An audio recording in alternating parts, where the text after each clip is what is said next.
ओम साई राम। आप सुन रहे हैं साई फरिश्ते कविता की वाणी। श्रद्धा और सबरी के सुंदर सफर में आपका स्वागत है।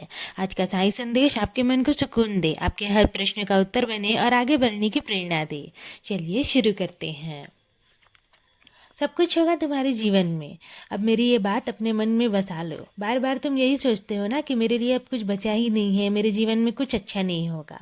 तो आज मैं तुमसे कह रहा हूँ कि ऐसा बिल्कुल मत सोचो। तुम्हारे जीवन में बहुत कुछ सुंदर लिखा हुआ है। तुम्हारी कहानी अभी पूरी नहीं हुई है मेरे बच्चे, बल्कि अभी तो उस कहानी का वो अध्याय शुरू होने वाला है जिसका इंतज़ार तुमने बहुत लंबे समय से किया है। और अब मैं तुम्हें बार बार सब्र रखने के लिए भी नहीं कह रहा हूँ, क्योंकि तुम्हारे लिए चीज़ों की शुरुआत हो चुकी है। बस तुम अपने मन को तैयार कर लो उन खुशियों को स्वीकार करने के लिए जिनके लिए तुमने ना जाने कितनी रातें चिंता में बिताई हैं, कितनी बार मेरी मूर्ति के सामने बैठकर अपने आंखों से आंसू बहाए हैं। तुम्हारी हर प्रार्थना मैंने सुनी है। तुम्हारी वो बात भी मैंने सुनी है जो तुमने किसी से कही नहीं, केवल मेरे सामने अपने मन में रख दी थी। मैं सब कुछ जानता हूँ, मुझसे कुछ भी छिपा नहीं है। मैं बस इतना चाहता हूँ मेरे बच्चे कि तुम किसी भी बात को लेकर ज़रूरत से ज़्यादा मत सोचा करो। जो तुम्हें आज उलझन लग रही है ना, उसके पीछे भी मेरी लीला चल रही है। जो चीज़ें आज तुम्हें गलत लग रही है, हो सकता है वही आगे चलकर तुम्हारे जीवन की सबसे बड़ी भलाई बन जाए। अभी ना तुम्हें पूरी तस्वीर नहीं दिखाई दी जा रही है, लेकिन मैं सब कुछ देख रहा हूँ। समय आने पर तुम्हें सब कुछ समझ में आ जाएगा कि मैंने तुम्हारे जीवन से कुछ चीज़ों को क्यों दूर किया था और कुछ चीज़ों को आने में समय क्यों लगा था। बस तुम श्रद्धा सबरी बनाए रखो। मैं चाहता हूँ कि तुम खुद को मेरे हवाले कर दो। तुम्हें हर चीज़ मांगने की ज़रूरत नहीं पड़ेगी। तुम्हारी हर ज़रूरत मुझे पहले से पता है, तुम्हारी हर इच्छा मुझे पहले से मालूम है। मैं तुम्हारी हर परेशानी का अंत स्वयं लिख रहा हूँ, तुम चिंता मत करो। मैं बस इतना चाहता हूँ कि तुम अपने कर्म ईमानदारी से करते रहो, मेहनत करते रहो, अपने मन को साफ रखो। बाकी सब कुछ मुझ पर छोड़ दो, मैं सब संभाल लूँगा। और इस सप्ताह ना एक व्यक्ति से तुम्हारी बात होगी जिसका तुम्हें लंबे समय से इंतज़ार था।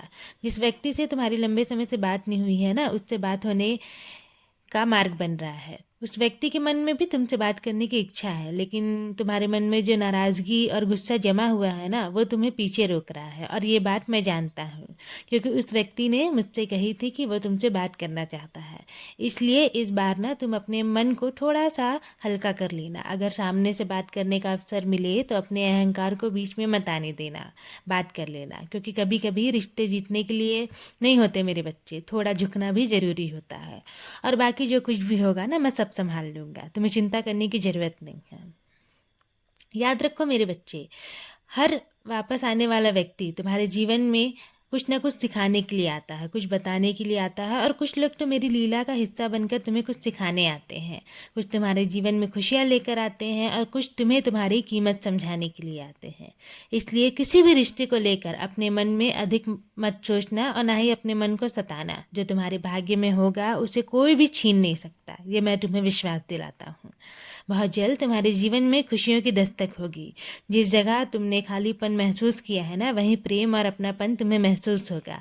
जिस काम को लेकर तुम चिंतित हो, उसमें रास्ता दिखाई देगा। और जिस भविष्य को लेकर तुम्हें डर लगता है, उस भविष्य में मेरे आशीर्वाद से नई उम्मीद जन्म लेगी। बस तुम मेरा हाथ पकड़कर चलते रहो, तुम्हें सब कुछ समझ में आ जाएगा। और आज सुबह जब तुम ध्यान करने बैठो ना, तो मेरे आँखों में देखना, तुम्हें आराम मिलेगा। तुम्हारी जो भी चिंता है वो अपने आप शांत हो जाएगी। बस तुम कुछ पल मेरे आंखों में देखना, सब कुछ ठीक हो जाएगा।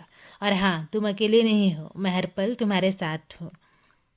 अब अपने दिल को हल्का करो। मेरी कृपा सदैव तुम पर और तुम्हारे पूरे परिवार पर ऐसी ही बनी रहेगी।